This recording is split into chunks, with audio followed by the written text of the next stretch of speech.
as long as soon as far as well as if या as much as, जिस किसी भी word में ये as आता है कितना कंफ्यूजिंग होता है।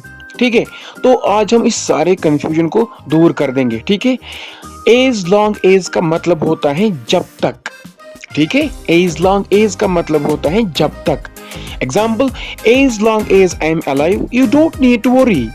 ओके, जब तक मैं जिंदा हूं आपको फिक्र करने की जरूरत नहीं है।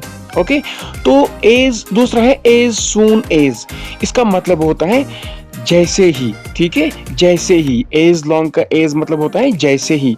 Example, as soon as Shoaib comes inform me, जैसे ही शुएब आए मुझे इन्फॉर्म करना, मुझे बताना। ठीक है, as soon as you go tell me, जैसे ही आप जाओगे मुझे बताना। ठीक है, नेक्स्ट है एज वेल एज, मतलब साथ ही साथ।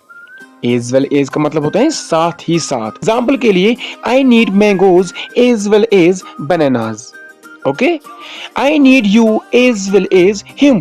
ठीक है, मुझे मैंगोज के साथ साथ क्या चाहिए, बनानास भी चाहिए। तो नेक्स्ट है as far as, as far as का मतलब होता है जहां तक। ठीक है, as far as I know you are smart, जहां तक मुझे पता है आप स्मार्ट हो।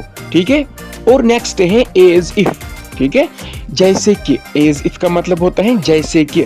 एग्जाम्पल के लिए, दिखावा तो ऐसे कर रहे हैं जैसे तुम बहुत अमीर हो। You are showing off as if you are very rich. ठीक है, तो नेक्स्ट है एज मच एज, जितना हो सके उतना। एज मच एज का मतलब होता है जितना हो सके उतना। एग्जाम्पल के लिए, work hard as much as possible, इतनी मेहनत करो जितना हो सके। या एक और example, watch and share my videos as much as you can. ठीक है, जितना हो सके उतने मेरे वीडियोस शेयर करो, वॉच करो। ठीक है,